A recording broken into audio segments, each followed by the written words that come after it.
Hi everybody. In today's video, we are gonna create this amazing nav bar with this smooth animation by using React and CSS. So if you want to learn how to create this amazing nav bar, stick with me till the end of this video. Hi, welcome back. We are in our Visual Studio, of course, and as you can see, I already created a function nav bar that return empty divs. Also, I already created a navbar CSS and I imported it here. So the first thing that we are going to do, we are going to create our array of objects, and each object is going to contain the name and the icon. And also we are going to use a selected property because that's going to help us to select which item we clicked on. So let's start typing our code.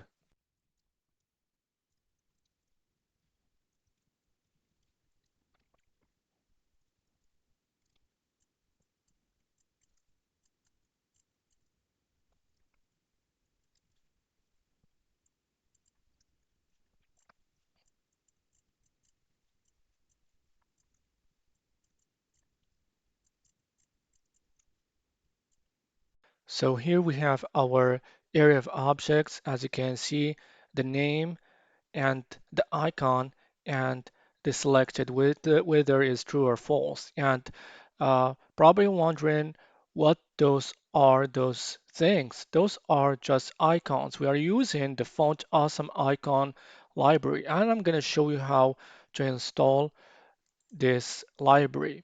So head on fontawesome.com, and the first thing that you need to do, so I'm going to go back to the home page so you can walk through all the process needed to install this library. So the first thing that we are going to do, you are going to uh, click on Start, and then once you hit on this page, you're going to go to the bottom of the page, and since we are using React, we are going to click on React. Of course, we're waiting the page to load up just for a second. Then, so the first thing is you are going to copy all of those line of codes, copy them, and go to Visual Studio and open up your terminal. So it's opening up, takes a little bit of time. My PC is a little bit slow, apologize for that. And then you are going to paste those lines and hit enter. So also you are going to install this line. Also, you are going to copy it and install it. And once you do this, you can use those those lines of code to import those icons. Simple as that. So now we are going to start writing the code to render each element.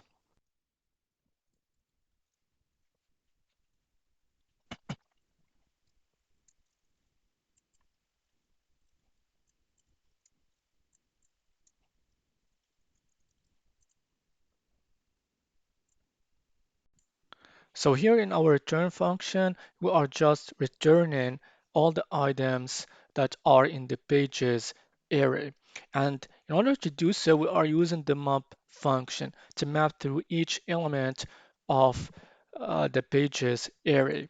And here we are using just the property name because that's what we are going to do first, and then we are going to add the icon later on. So also add in a class name, single page to each element, and the navbar root container for the whole navbar element for CSS. So right now, as you can see, it's completely empty. So that's what we are going to do right now. We are going to start styling our navbar. And before we move on, something that I did mention, but I need to add right now is the icon. I need to add the icon. So I'm gonna start writing some code so I can be able to show the icon into the DOM.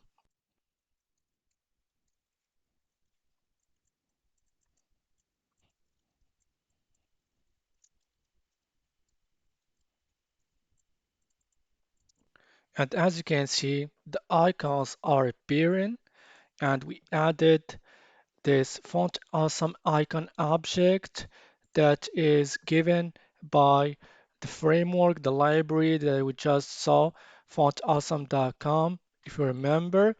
And we added the prop icon, and in it we added the object icon. That's what we did first when we started our project. So those icons are used right now and they are appearing in the browser. So now let's move on to styling our navbar.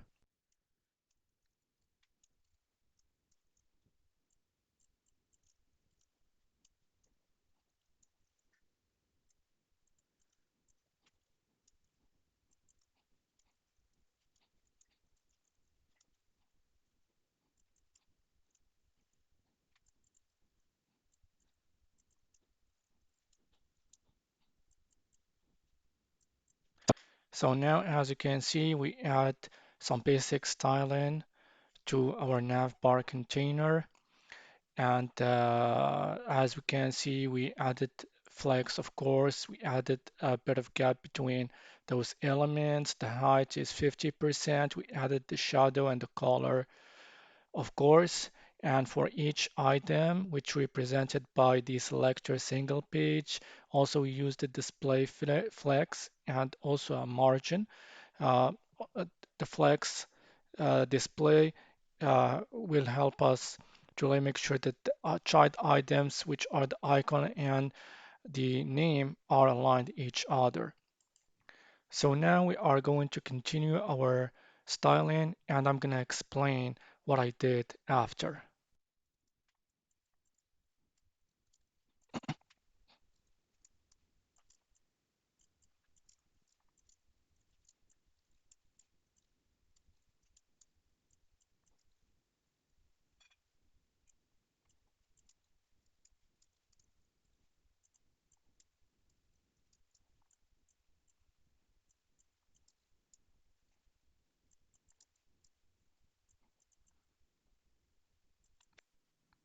So what we did here, we made first the name and the icon as absolute in their position.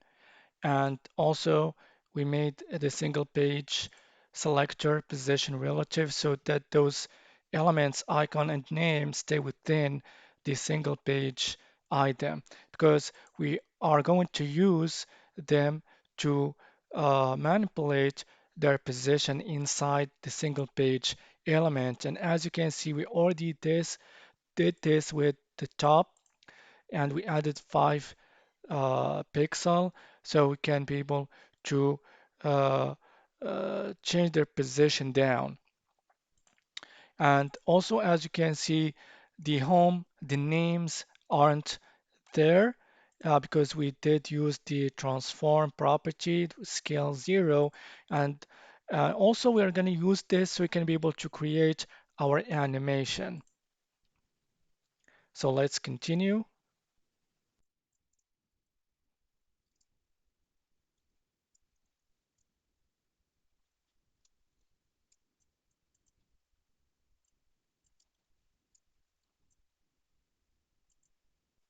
So before we move on, probably I need to do a simple modification.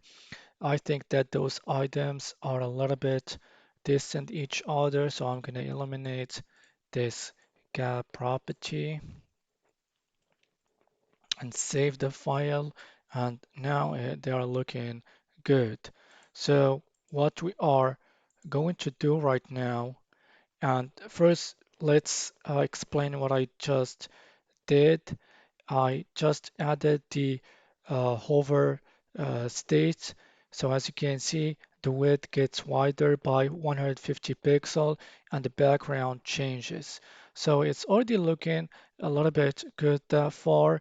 But right now, what I need to do is I need to move the icon to the left, a little bit to the left, but also to make appear the text of each element. And I'm gonna also animate it as I show you at the beginning of this video. So that's what we are going to do. And I'm going to start typing right now and I'm going to explain after.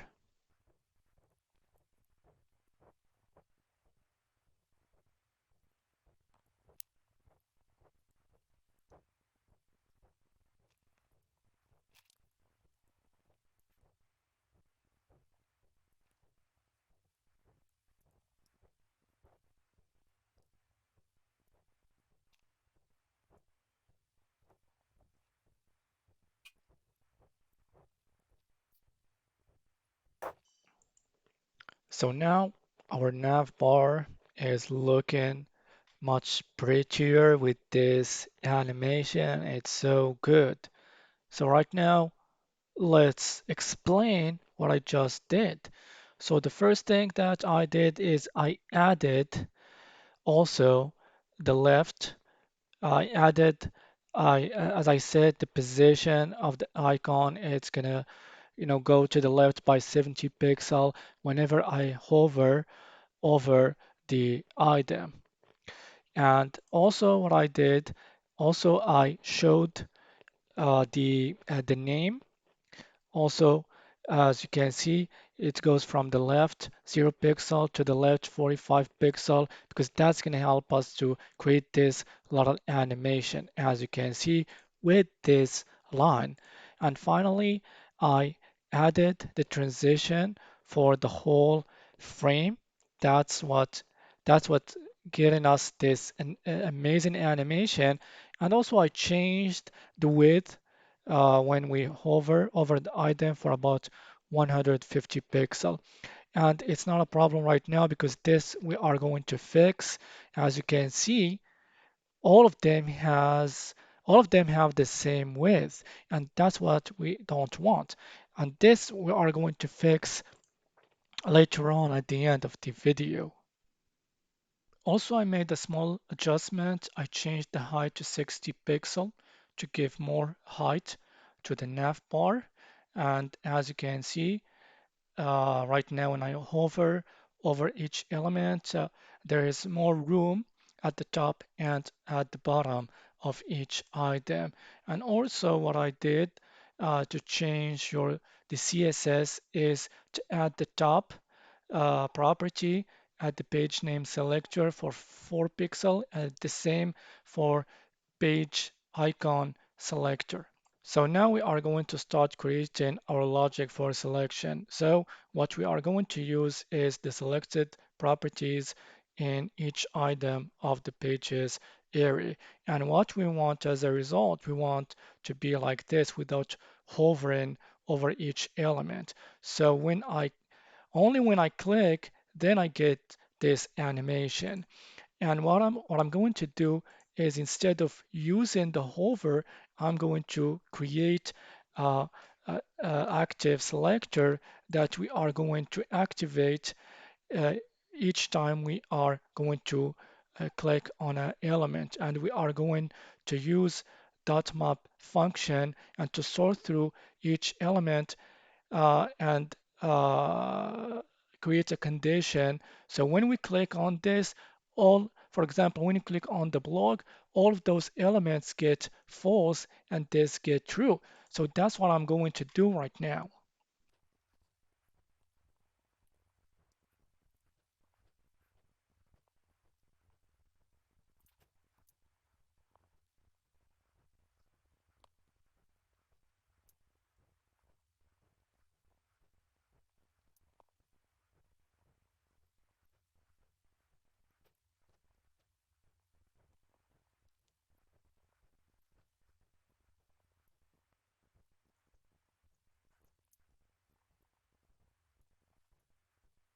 So now let's show you what's going to happen when we are going to click on an item.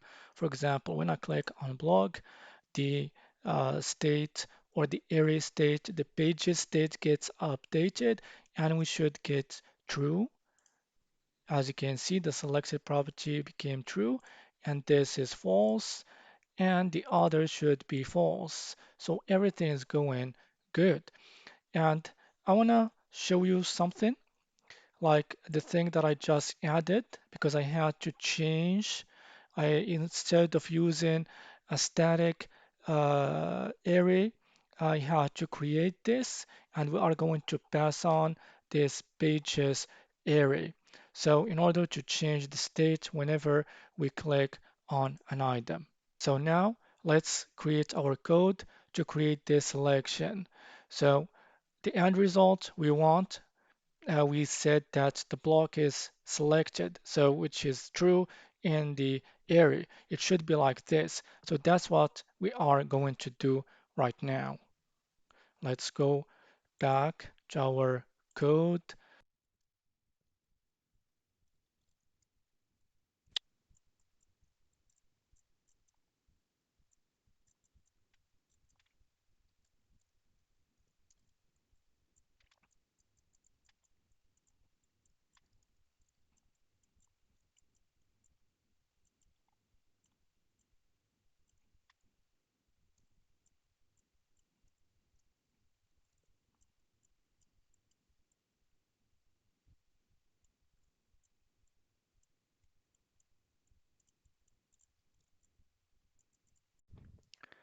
So now the selection logic is working fine. As you can see, when I click on search, it gets selected. The element stretches out and stay like that. And the same thing for the other element. And what I did in the code is the first thing that I did is I just changed this line. And what that means, I'm using a turning operator. So when the element gets clicked, it gets selected, it becomes true, and the selected selector gets added. And also I had to modify the navbar.css instead of using the hover state. All I had to do here is I used the selected. So when I click on this, it gets activated and it goes to this place and it stretches out. The width becomes 140 pixel and the background changes. And the same thing for the icon and the name. We used the same thing.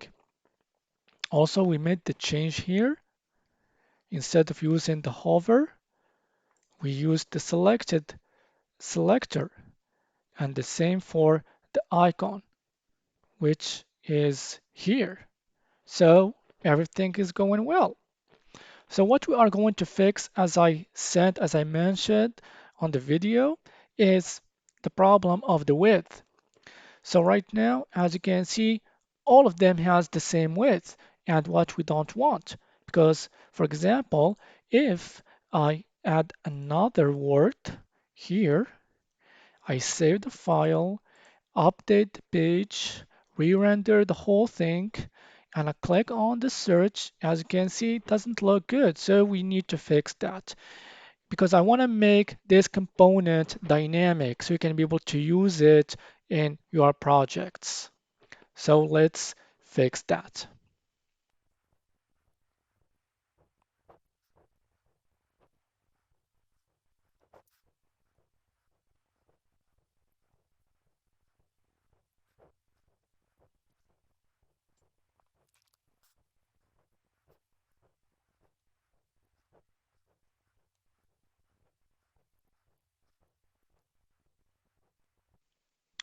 So what I just added in the code is getting the width of the the name of each element because that's how we are going to base on to create the width of the whole frame.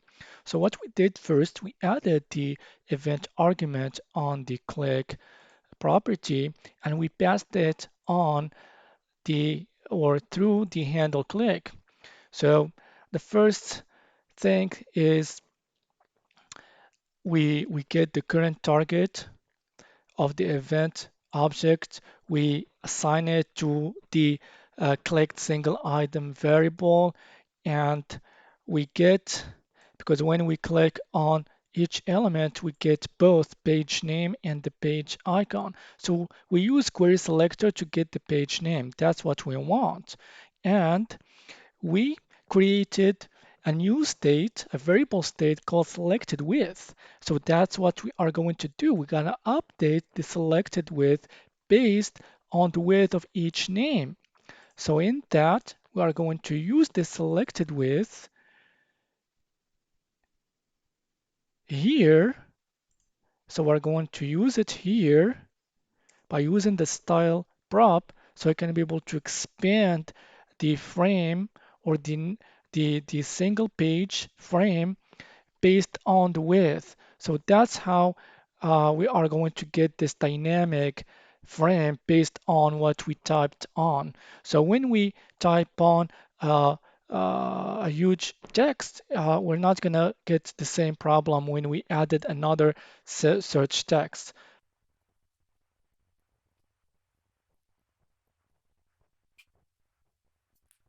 So now when I click on an item, the item takes the width depending on the length of the text. So what we did is working perfectly. And another thing that you need to add, and something don't forget, especially when it comes to handle those spaces, you need to add this line, white space, no wrap, in the page name selector. But we have another issue, like when we reload the page, and you will see a little problem that we will fix, of course. Right now, as we saw that the home page wasn't stretched. Unless we click, things go as we expected. And in order to fix that, we are going to use the use effect hook. So when the component is loaded the first time, we are going to fix this problem, and we are going to take the whole width to go with the length of the text and the icon plus the margins.